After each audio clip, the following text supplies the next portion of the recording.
இன்று நாம் பொது காலத்தின் 10வது ஞாயிறை சிறப்பித்துக் கொண்டிருக்கின்றோம். மேலும் குறிப்பாக இன்றைய நாளிலே கோடி அற்புதர் புனிதர் அந்தோணியாரின் திருவிழாவினையும் நாம் நினைவு கூறுகின்றோம்.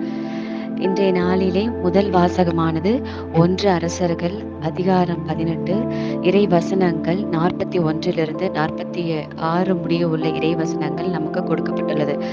மேலும் நமக்கு நற்செய்தி வாசகமாக புனித மத்தேயு எழுதிய பரிசுத்த நற்செய்தியிலிருந்து அதிகாரம் 5 இறை வசனங்கள் 20 26 முடிய கொடுக்கப்பட்டுள்ளது. மறைநூல் அறிஞர் பரிசேயர் ஆகியோரின் நெறியை விட உங்கள் நெறி சிறந்திருக்கட்டும். இல்லையெனில் நீங்கள் விண்ணரசுக்குள் போக முடியாது என உங்களுக்குள் சொல்கிறேன். கொலை செய்யாதே, கொலை செய்கிறவர் எவரும் தண்டனை தீர்ப்புக்கு ஆளாவர் என்று முற்காலத்தவருக்கு கூறப்பட்டிருப்பதை கேள்விப்பட்டிருக்கிறீர்கள். ஆனால் நான் உங்களுக்கு சொல்கிறேன், தம் சகோதரர் சகோதரிகளிடம் சினம் கொள்கிறவர் தண்டனை தீர்ப்புக்கு ஆளாவார்.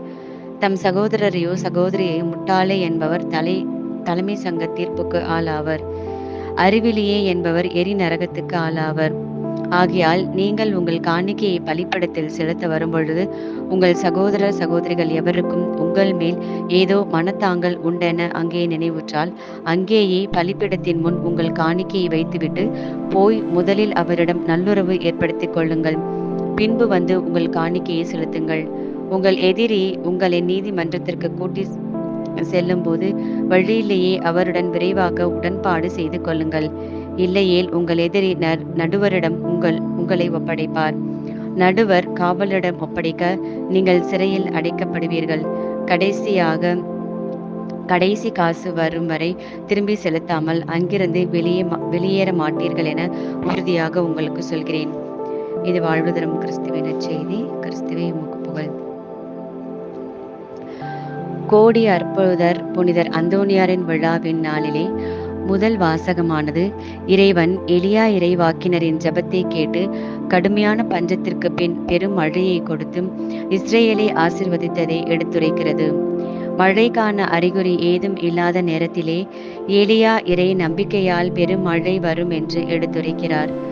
அவர் ஜெபிக்கும் போது தரையில் மண்டியிட்டு தம் முழங்கால்களுக்கு இடையே முகத்தை புதைத்து கொண்டார் என்பது அவரது தாழ்ச்சியையும் இறை வல்லமையை அவர் சார்ந்திருந்ததையும் காட்டுகிறது.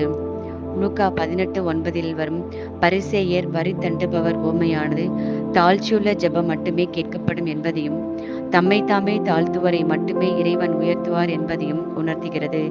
விடாமுயற்சியும் தாழ்ச்சியுள்ள நம்பிக்கையும் நமது வாழ்வில் இறைவனின் அற்புதத்தை காண செய்யும். எனவே நாம் ஜெபத்தில் விடாது நிலைத்த நம்பிக்கையோடு ஒரு காரியத்தை குறித்து நாம் மன்றாடும் பொழுது நிச்சயமாக இறைவன் நமக்கும் அற்புதம் செய்வார் என்பதை மனதிற்கொண்டு இந்த நாள் இனிய நாளாக அமைய அனைவருக்கும் வாழ்த்து கூறி இறை ஆசிரியருடன் முடிக்கின்றேன். நன்றி.